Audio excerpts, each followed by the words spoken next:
ये हमारी पार्टी ने ये फैसला लिया कि शुरू से फाउंडेशन स्टोन नई पार्लियामेंट बिल्डिंग का प्रधानमंत्री डाला, फिर उसके बाद नेशनल इनॉग्रेशन किया। अब ये तीसरा मौका है कि वो इनॉग्रेट करना चाहते हैं। तो हमारा मुंह से बोलना ये है कि स्पीकर कस्टोडियन होता है लोकसभा का, और प्राइम मिनिस्टर जो है वो एग्जीक्यूटिव का हिस्सा है, स्पीकर लेजिस्लेचर का हिस्सा है, जुडिशरी सीजीआई है। तो प्रधानमंत्री बहैसियत एग्जीक्यूटिव गैर जरूरी के लेजिस्लेचर के डोमेन में इंटरफियर कर रहे हैं, और हमारे संविधान में सेपरेशन ऑफ पावर्स हमारे संविधान के बेसिक स्ट्रक्चर का हिस्सा है। तो हमारा बोलना यह है कि प्रधानमंत्री इसका इनॉग्रेशन स्पीकर साहब ओम बिरला के जरिए कराए और उनको करने दे, और ऐसा करते हैं तो मैं पार्टी से शिरकत करेगी। जहां तक नई लोकसभा का सवाल है, यस, जब 2019 में चुनाव के बाद जब पहली ऑल पार्टी मीटिंग पार्लियामेंट के लाइब्रेरी में हुई थी, उस वक्त मैं एक वाहिद एमपी था जिसने इस बात को उठाया था कि हमको नई लोकसभा की जरूरत है, क्योंकि जो पुरानी लोकसभा में जब वोट ऑफ कॉन्फिडेंस होता है या कोई बिल को पास किया जाता है तो बहुत मुश्किल होता है उसमें, और उसका जो पुरानी बिल्डिंग है बड़ी खूबसूरत जरूर है, उसका फायर क्लियरेंस भी नहीं है, मगर ये जो इनॉग्रेशन हो रहा है तो स्पीकर को करना चाहिए क्योंकि वो कस्टोडियन है हाउस के। राजदंड को भी लेकर बातचीत की जा रही है। छोड़िए ना, ये तो सब चलते रहता है। नागपुर में आपकी जनसभा है, क्या मायने निकाले जाए इसके लिए कि क्या चुनावी प्रचार के तौर पे देखा जाए? ये पार्टी के प्रोग्राम है, पार्टी के प्रोग्राम को आए हैं, पार्टी को स्ट्रेंथन करने के लिए हमारी जिम्मेदारी है, हमारे जिम्मेदार लोग काम कर रहे हैं, हम आए।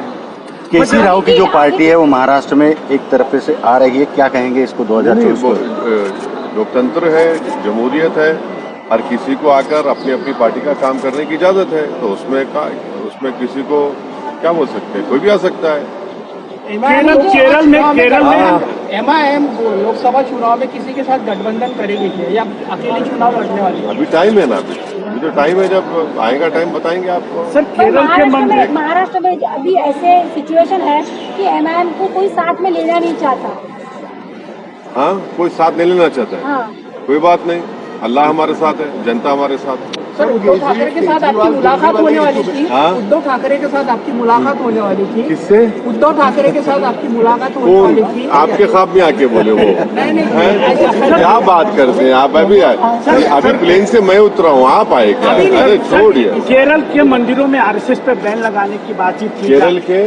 केरल में जितने भी मंदिर हैं वहाँ पे आरएसएस की जो शाखाएं होती है उस पे बैन लगाने की बातचीत की गई है, सरकार कह रही है। मुझे नहीं मालूम, मैं तो आपसे सुन रहा हूँ, मुझे नहीं। मेरठ पर जो हुआ उसके बारे में कुछ कहेंगे आप?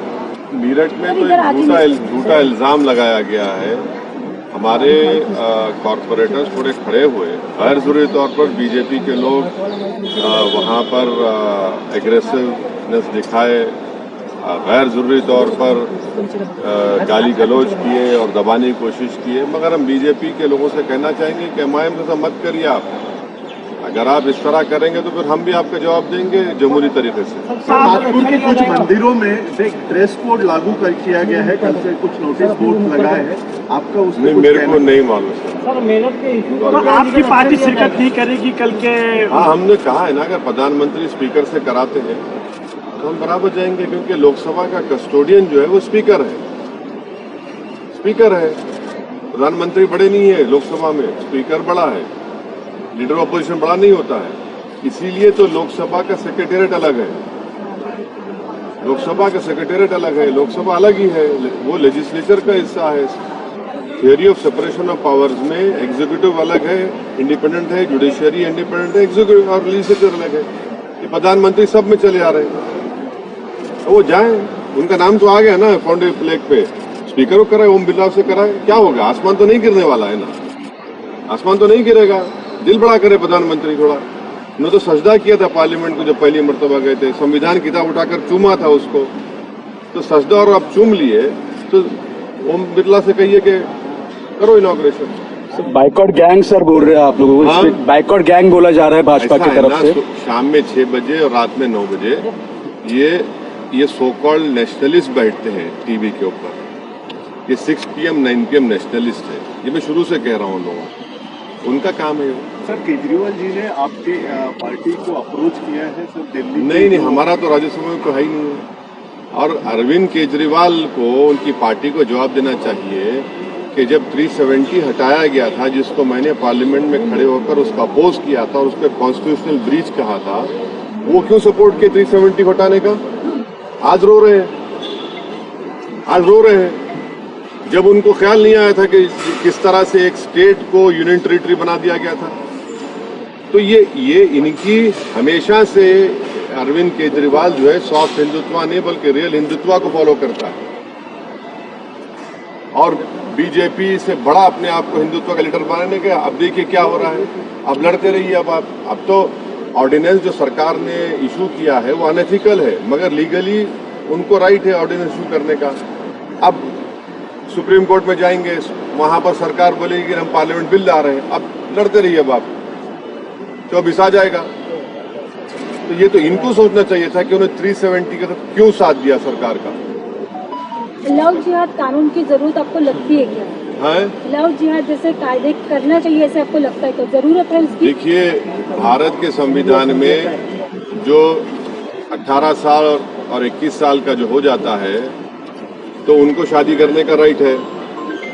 तो ये जैसा एक कहावत है कि जब मियाँ बीवी राजी तो क्या करेगा खाजी। ये कौन होते हैं लव जिहाद के कानून पे बनाने वाले? कैसे बनाएंगे आप, कैसे प्रूफ करेंगे? आप होते कौन है? आप लव जिहाद के नाम पर जो महाराष्ट्र में आंदोलन चला वो पूरा RSS और बीजेपी बैक था, उससे नफरत पैदा करने की कोशिश की गई और इसीलिए सुप्रीम कोर्ट में वो गया मामला। सुप्रीम कोर्ट ने कहा कि जिन जिन नेताओं ने उस सभा में उन सभाओं में बकवास भाषण किया, हेट स्पीच, केस बुक किया, FIR होना चाहिए, अरेस्ट होना चाहिए वो लोग। अब लग के क्या लव जिहाद का बात कर रहे हैं? नौकरी की बात क्यों नहीं करते? आप रोजगार की बात करिए, आप किसान मर रहा है उसकी बात करिए, अब उस पर बात नहीं करेंगे। और पूरा ये बीजेपी बैक प्रोग्राम था महाराष्ट्र में, जितने सभाएं हुई है पूरा गवर्नमेंट बैक था, RSS बैक था प्रोग्राम और उसमें एक ही मकसद था कि एक समुदाय मुस्लिम समुदाय के खिलाफ नफरत को भड़काया जाए। तो क्या RSS नफरत फैला रहा है? क्या फूल बरसा रहे हैं? फूल बरसा रहे हैं। उनका जो ओथ होता है वो ओथ क्या है बताइए? आप पढ़े होंगे ना, आप तो नागपुर के हैं, हमसे ज़्यादा पढ़े होंगे।